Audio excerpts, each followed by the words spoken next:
So, Spartan Epoxies, I spent $1,000 with Spartan Epoxies, okay? For those of you that want to get really technical, $960 or $971, whatever the hell it was. So, here's the deal. I prepped the floor to the best of my ability. I did a very good job. I washed it first. Basically soaked the entire floor because it was new construction. So it had a bunch of concrete dust and everything else on it. Soaked the floor down, washed it out multiple times. Then I went around and I sealed all the joints in the floor. I sealed all the way around the entire perimeter of the garage, including up around the garage door frames.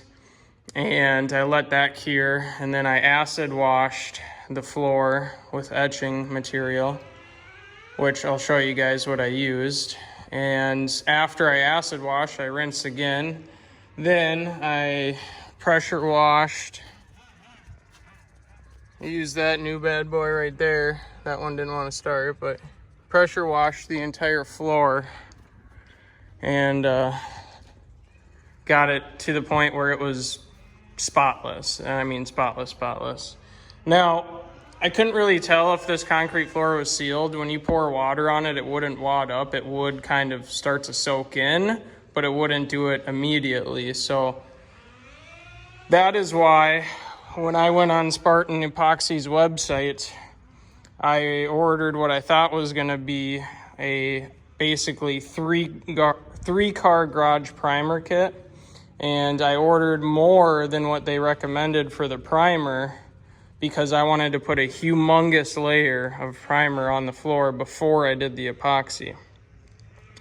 Well, nonetheless, I don't know if you guys can see all of this kind of stuff here, but you know what Spartan Epoxies did? Well, first I'll start off with the most frustrating thing about this entire purchase was that I was supposed to get spiked shoes. Like, I know for a fact I ordered them because I knew I wouldn't be able to find spiked shoes anywhere else. And what do you think they didn't send me? Spiked shoes. Of course, right? Secondly, there's no primer here. Zero. You know what they sent me? They sent me a 3-car garage kit and then another 3-car garage kit. Instead of sending me primer for a 3-car garage and epoxy for a 3-car garage. So literally, I have a 6-car garage epoxy kit, which was cool because I know the way that I laid it, it's at least 10 to 14 millimeters up here in the front, around the front area right here when I got towards the end. It's got to be ½ inch of epoxy, and I still have epoxy left over. Not a lot, but oh, it's already setting up. Look at that. Anyways, guys, here's the thing. Spartan has absolutely terrible customer service. Like, I deal with a lot of companies, and I'm in the automotive industry, and I'm constantly talking to vendors, customers, etc. And Spartan is like the most terrible customer service you will find out of any company that sells high-end products, because most of the time, companies that sell high-end products, well, they usually have good customer service because they sell high-end products and they stay in business that way. Anyways, I'm going to cut right to it. I wasn't able to prime the floor, okay? That really pissed me off. Very irritated about that. Secondly, I had so much epoxy that I ended up with extra epoxy when I could have just had a primer kit and then the proper amount of epoxy. So the other thing is if you get a medium coverage or light coverage flake kit, it's a joke, okay? It's literally, you're not even going to see the speckles. It's so thin. So what I did is, and yeah, I know it's a terrible mess here, but I went on eBay and I ordered 40 pounds worth of flakes. And that's kind of reflected in the fact that when you look in here, the entire floor is flakes. Like, we'll zoom in. It's just all flakes. That's all it is. And that's how I wanted the finish on the floor. So to give you perspective, I'll come in here. Oh my gosh. Yeah, I made a mess. There's no way to do this not making a mess. So I also epoxied my little step there because I wanted to. And when you look at it now in the light, it looks like really uneven coverage. But a lot of that is where the epoxy is starting to dry and where the other stuff's still fairly wet. So you can see the coverage of how I spread it was horrible, okay? But I didn't think I was epoxying the floor today. I thought I was gonna be laying primer down, hence why I got a long extension roller, 2 18-inch rollers. So I understand that I'm starting to rant now, but it went from, hey, I'm gonna primer today to, hey, I'm gonna literally epoxy the entire floor with my used squeegee and no spike shoes. So I did what I could to not step in the epoxy, but when you can't wear the spike shoes, it's nearly impossible to get perfectly even coverage. So here's my recommendation. For one, absolutely get spike shoes, okay? If you don't get them, it's gonna look like shit. Because the reason I covered all of this with the flakes and I wanted full coverage is, one, I'm gonna be beating the crap out of this floor. Two, I knew when I laid this all down that it was gonna be terribly uneven coverage. And I don't mean like stuff isn't covered, I mean high and low points, ridges from the squeegee, etc. So this is a perfect way to hide it. And like you'll see, there's like pooled flakes in certain areas, right? But what I'm talking about is like you can actually see the squeegee marks. You see that? Like in some areas. So anyways, this stuff actually applies very well, and you better have someone helping you out, because I got to the point where I started getting done with the first 5-gallon bucket, I guess I would say, and it started tacking up, and luckily I was done, I was out of it, and I started throwing flakes. Then I started the next, and when I got to the end up by the door, it started tacking up, and that made it go on really thick. I'm just hoping that it bonds well. So the other thing, I wanted a layer over the flakes because I don't want them just peeling up 24/7. So the other thing too is urethane is actually a very good top coat. So it's very durable, I guess is what I'm trying to say. So that'll be after the epoxy dries. Major disappointment from Spartan Epoxies. Did not get what I was expecting. Did not get a primer kit. Literally just got all epoxy. And then the other thing too is, you guys, this is what they send you for instructions. Literally, first of all, like let's say you order a primer kit, right? It doesn't even have instructions for primer, right? And secondly, it's not even descriptive. Luckily, those guys have YouTube videos that I watched, and they said to stir it for 2.5 minutes, which I did. So that was all good. And Spartan, if you're watching this video and you don't believe me, that was BR0HE or some BR20HE. Okay, so 1, 2, 3. Those are all the same, right?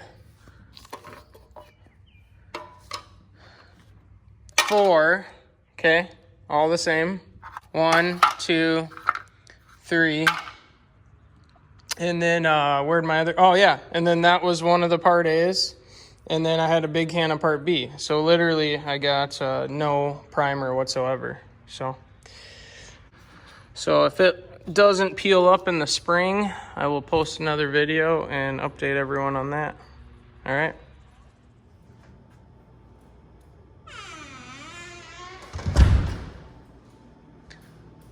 Well, here is the finished product.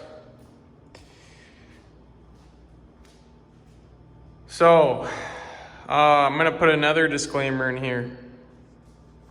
If you're gonna lay the polyurethane top coat, don't even consider doing it without 1, a respirator, 2, you better have the garage doors open and 3, you better have a fan blowing in to get you some kind of air, because I know polyurethane has fumes, and regardless of that, you know, I thought I could get away with a mask and trying to roll it on really quick.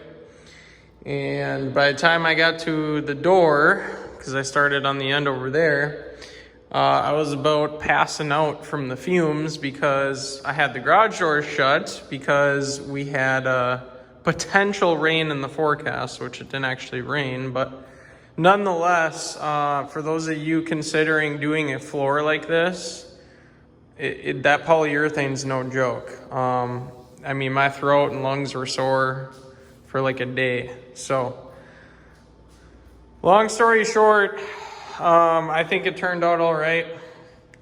There is absolutely still uneven parts. You know, it helped when I scraped up most of the loose flakes. I probably took nearly a whole pound or 2 of flakes off.